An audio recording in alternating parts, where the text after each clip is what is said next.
For the record, I am Bobby Levy, House District 58 Representative. Thank you, Chair Golden and Vice Chair Gerard and members of the committee. I want to firmly say that I'm in opposition of this bill. Mine is a personal story because I'm a farmer. For the northwest part of District 58 and northeast portion of District 57, they contain very large productive irrigated crop region and many CAFOs. Further to the east in District 58 is a restored salmon run on the Umatilla River undertaken by the Confederated Tribes of the Umatilla Indian Reservation and local communities, one of the few successful salmon restoration projects in the country. The irrigated cropland in northeast Oregon is some of the most water efficient in the world, and many people travel to our area to view the large irrigation projects and the crops grown. Most irrigated development of this area started in the early 1970s. The area hit a growth spurt when Tillamook cheese and Norpac started processing in our area, providing markets that were other than just potatoes. This area is also home to many different types of food processors that complete our value-added economy. These include Tillamook Cheese, Lamb Weston, Boardman Foods, Norpac, and others.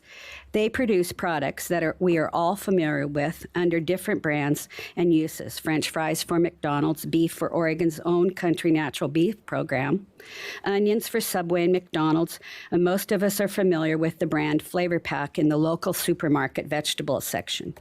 Many crops are grown in our area, including potatoes, onions, carrots, grain corn, sweet corn, wheat, alfalfa, peas, lima beans, sugar snap peas, watermelon, muskmelon, cantaloupe, squash, pumpkins, mint, and many others. The crops are grown using center pivot and drip irrigation.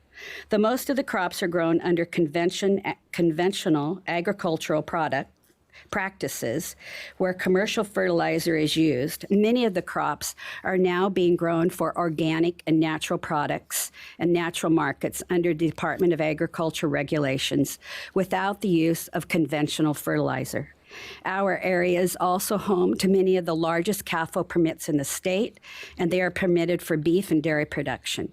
Typical feed sources for these CAFOs are alfalfa, corn, as well as trimmings from the vegetable processors. Tens of thousands of acres are committed to producing crops for these CAFOs in my district alone. Farming, food processing, and CAFOs go together with farmers and agronomic sustainable practices in selection of crop rotations using good agricultural practices. For example, onions or potatoes can only be grown 1 year out of 5. Part of the production of the organic crops grown in our area involves the use of composted manure from both dairies, feedlots, and chicken facilities. The natural form of fertilizer is the underpinning of our organic farm production in Oregon. The restriction or elimination of CAFOs reduce the demand for acres to produce livestock feed and limit the resulting supply of organic fertilizer. The result will be adjustments in crop rotation that would eventually cut the production of high-value crops in eastern Oregon. This would result in an economic meltdown for our area and would be felt throughout Oregon. This bill is not good for Oregon, Oregon agriculture, or our efforts to make Oregon a friendly place to do business.